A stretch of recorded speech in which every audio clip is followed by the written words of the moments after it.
बाबा साहब आम्बेडकर को दलाल कहकर उस मिश्रा को दलाल कहने के पहले जानते थे तुम?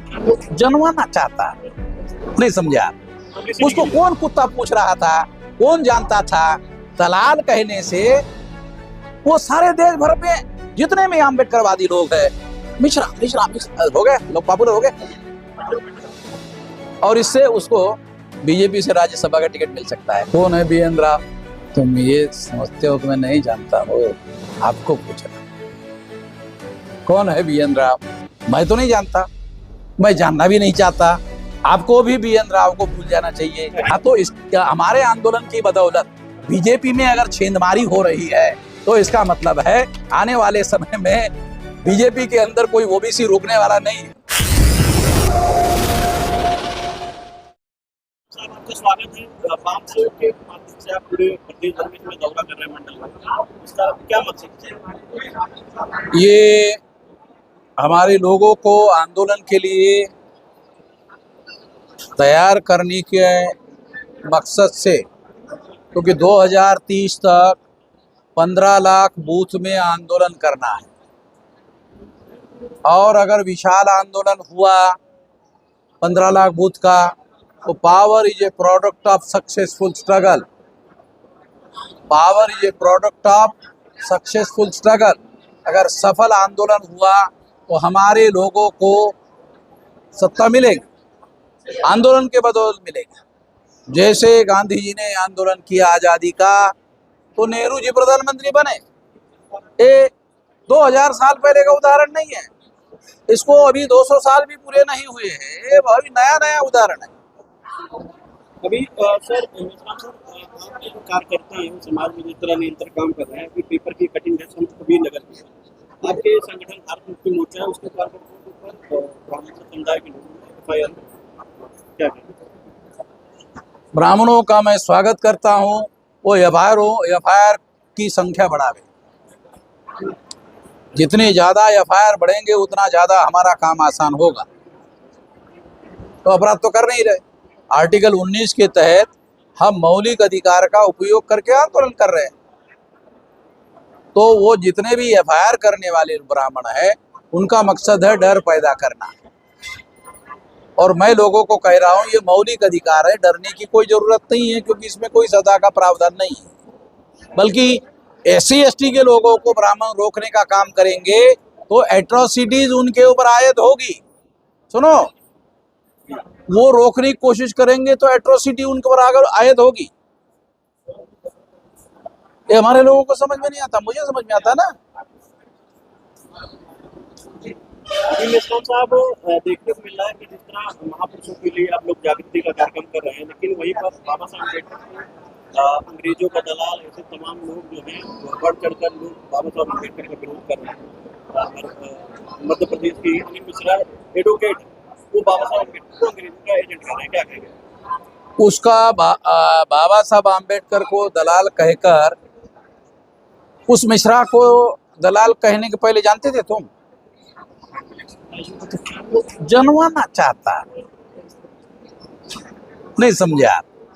उसको कौन कुत्ता पूछ रहा था? कौन जानता था? दलाल कहने से वो सारे देश भर में जितने में आम्बेडकरवादी लोग हैं मिश्रा मिश्रा मिश्रा हो गए, लोग पॉपुलर हो गए, और इससे उसको बीजेपी से राज्यसभा का टिकट मिल सकता है। इतने हमारे लोग नालायक लोग हैं। इस पर सवाल पूछने के लिए भी आप लोगों को थोड़ा विचार करना चाहिए। सर, अभी मध्य प्रदेश में जिस तरह सीएम हैं ओबीसी से आते हैं, उन्होंने ओबीसी आरक्षण की बात की, उसके बाद ब्राह्मण समुदाय भड़क, और आपके खिलाफ में भी आनंद स्वरूप जी उन्होंने बयान दिया कि वामन मिश्रा जैसे लोग जब आंदोलन चला रहे हैं उनसे मोटिवेट होकर सीएम जो है वो ऐसा कर रहे हैं। हाँ, तो इस हमारे आंदोलन की बदौलत बीजेपी में अगर छेंदमारी हो रही है तो इसका मतलब है आने वाले समय में बीजेपी के अंदर कोई ओबीसी रोकने वाला नहीं है, ये समझ जाए।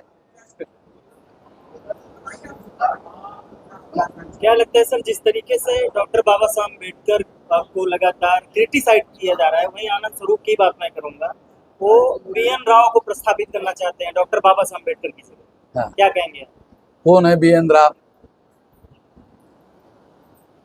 तुम ये समझते हो कि मैं नहीं जानता हूँ?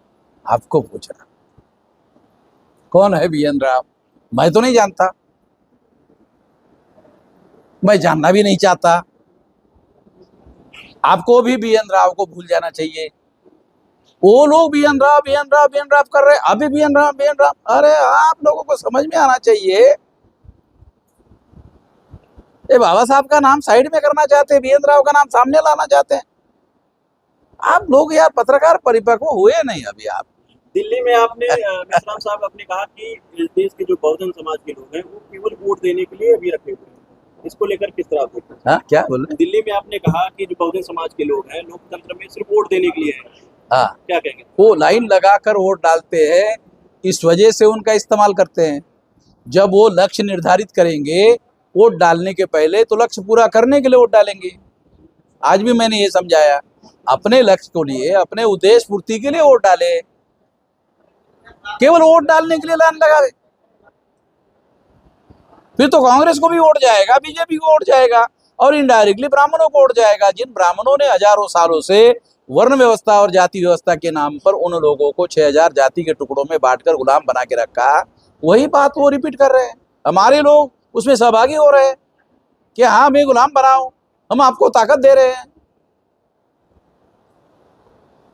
जी आपने जिस तरह जागृति फैलाई, कोई उसमें दो राय नहीं, लेकिन जिस तरह आप जागृति फैलाते हैं, लेकिन आपके एजेंडे को माध्यम बनाते हुए विपक्ष की पार्टियां अब आगे आ रही हैं, उसको लेकर कौन सी पार्टी आ रही है? कांग्रेस हो गई, वो लोग आपके मुद्दे उठा रहे हैं और बहुजन समाज के लोग उनको वोट देने के लिए तैयार है, क्योंकि कहीं विकल्प नहीं है। हाँ, तो 500 जगह हमारे आदमी खड़े होने वाले हैं।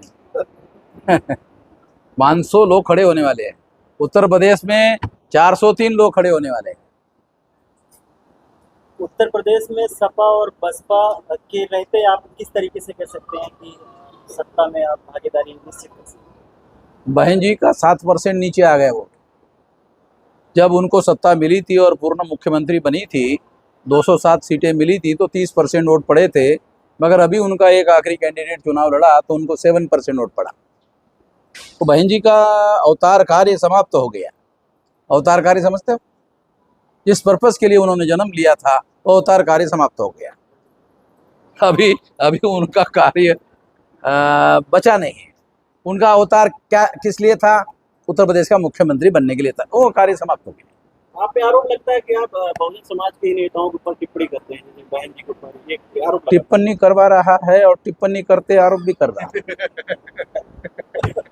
बहन जी की रैली हुई देखें, उन्होंने वो हमारे से ही उसकी हजामत भी करवा रहा है और फिर तुरंत दूसरा भी सवाल पूछ रहा है। अक्टूबर को जिस तरीके से लखनऊ में बसपा की रैली हुई, उस रैली में बहन मायावती जी ने बीजेपी का बखान भी किया, वहीं डिप्टी सीएम जो है उन्होंने भी बहुत बहुत धन्यवाद किया। तो क्या लगता है किस तरीके से नसीमुद्दीन सिद्दीकी बहुत कुछ बोल गए हैं, हमें बताने की जरूरत नहीं।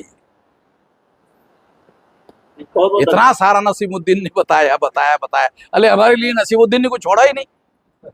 बहुत धन्यवाद।